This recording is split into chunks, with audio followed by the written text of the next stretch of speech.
everybody ready? So good afternoon, everyone. I'm Alicia Stemper. I'm the PIO for Sheriff Charles Blackwood. Now that this case is officially in Superior Court, we are finally able to hold this media briefing. Thank you very much for coming, and thank you very much for the patience you've afforded us since that dark day back in September. Assistant District Attorney Jeff Nieman is going to start us out. His name is spelled Nieman, and after he speaks, he will introduce you to Sheriff Charles Blackwood, Blackwood. Thank you. Thank you, Alicia. Good afternoon. My name is Jeff Nieman. I'm an Assistant District Attorney here in Orange County. I'm here with Sheriff Charles Blackwood.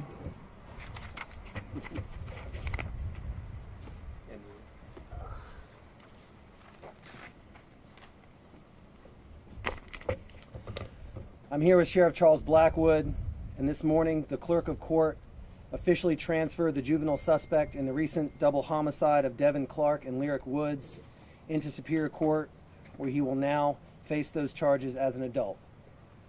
Sheriff Blackwood and I share the community's grief and outrage. This is a horrible loss for Devin and Lyric's family and friends, and a tragedy for the entire community. The suspect is Issiah Ross. He is 17 years old, and he lived in Mebane at the time of these crimes. We have appreciated your patience you have afforded us, and frankly, we understand why at times this case has tried your patience. This has been very hard. Thankfully, our community does not have much experience with juvenile murder cases, and I'm sure it's difficult to accept how little information my office and the sheriff's office is allowed to share in this type of case. But the law is the law, and the sheriff and I have both have a sworn duty to uphold it. Now I'm going to turn it over to the sheriff, and he will take you through a timeline. Thank you, Mr. Nieman.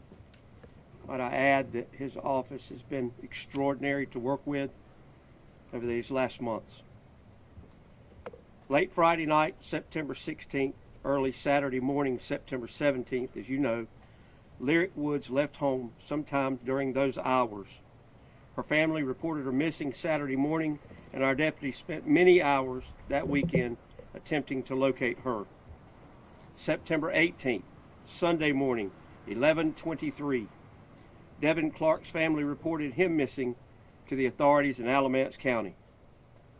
September the 18th, later that day, just before 3 p.m., we received word that two men found the bodies of a male and a female along a power line access off Buckhorn Road.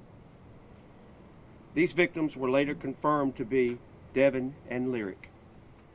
Because several people living near where Devin and Lyric were discovered heard gunshots early Saturday morning, we believe that's when the murders occurred.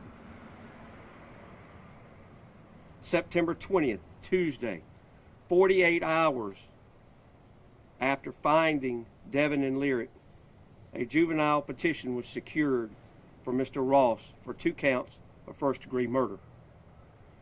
Investigators with my office developed Mr. Ross as a suspect by processing the crime scene and surrounding area to collect and analyze evidence, including forensic evidence. These efforts led to our belief that Mr. Ross is the person responsible for the death of Devin and Lyric. When investigating these murders, we developed the identity of the suspect. We learned Mr. Ross had fled the state early Sunday evening or late Sunday evening, September the 18th. We had reasonably good idea where he was going or where he had gone to, and notified law enforcement authorities in Delaware, specifically the Delaware Violent Crime Safe Streets Task Force.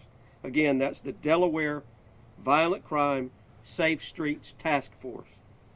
Because we knew he was no longer in North Carolina, we felt certain he was no longer a threat to anyone in this area. October the 5th, Wednesday, 18 days after their bodies were located, members of the Safe Streets Task Force were ultimately able to apprehend Mr. Ross.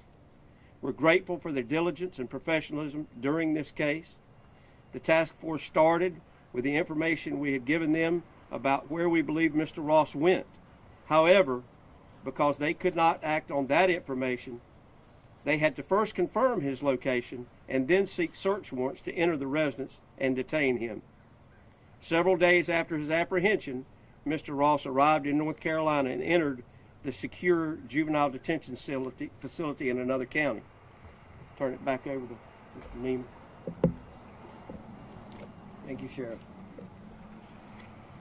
Juvenile law differs from regular adult criminal court in some important and significant ways. As such, it has different procedures and different terminology.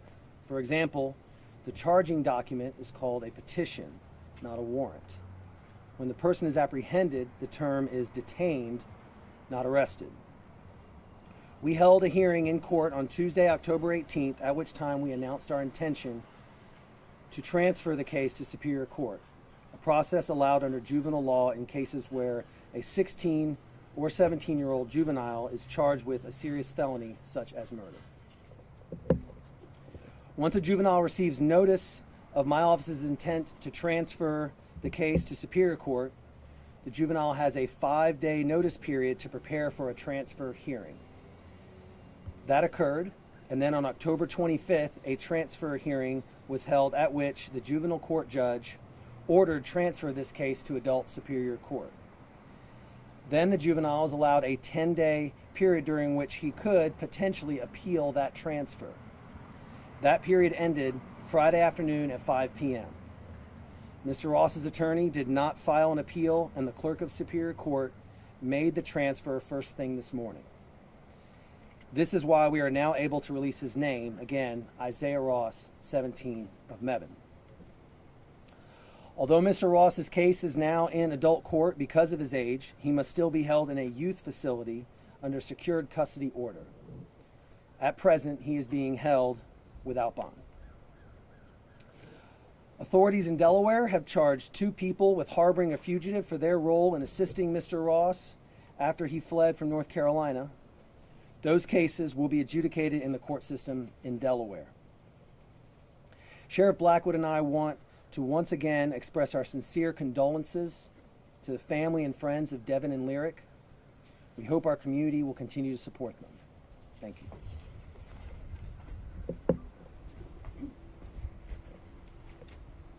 So at this point, personnel with the Sheriff's Office have concluded their investigation, and the case has been turned over to the District Attorney's Office for prosecution.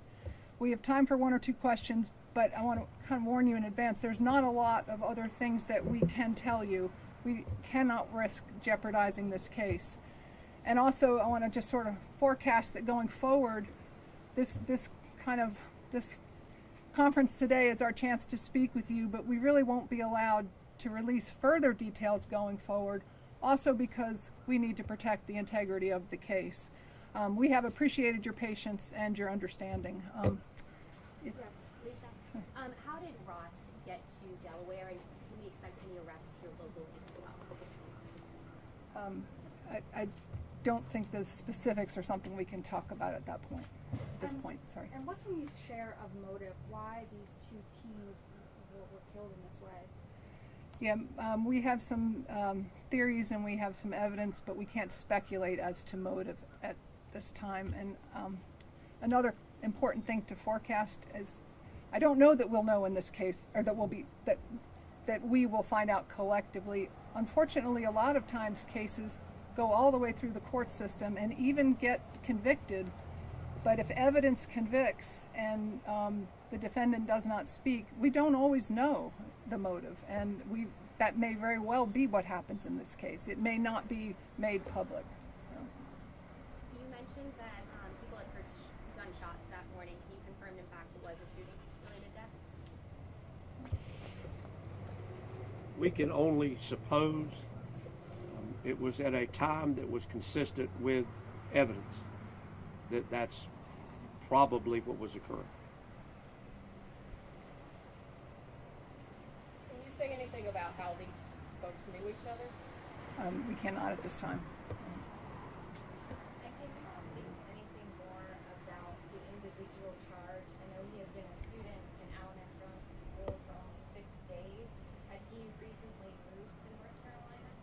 I know very little about Mr. Ross, but I do not think he is from here, or had not been living here for a very long time. He does have family in the area, but if I'm off on that.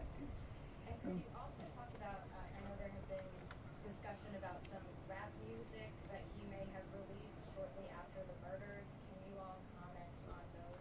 No, that's not part of the investigation into the murder itself, so. Did the agency seize a white GMC SUV or truck that was in the property of Issiah Ross or his mother? Is that part of the evidence? I don't want to comment on that, Kurt. I guess, Sheriff, could we hear from you about this case and the kind of resources it took to get to this point and just the nature of this case? Is this unprecedented in your law enforcement career? To answer your last question first, no, it's not unprecedented. To answer your first question last, the entire resources of my office and the district attorney's office and partnering law enforcement agencies were used, and we're grateful for their help and the partnership. And it speaks volumes about partnership in law enforcement. And do you, I imagine you believe you all have strong evidence that this is the correct suspect? Yes, ma'am. Could you elaborate on the strength of that evidence? I'm very confident.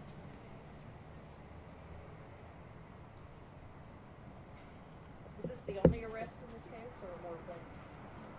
Don't want to speculate on that right now. Okay, so do we know the next one? Yes, November 15th and 16th, that session. Sometime we'll have a more specific time. We'll have a more specific time as we get closer, but November 15th or 16th will be the next session of court where any matter in connection with this case will be addressed at that time. So thank you all again for coming. Appreciate it very much. Take care.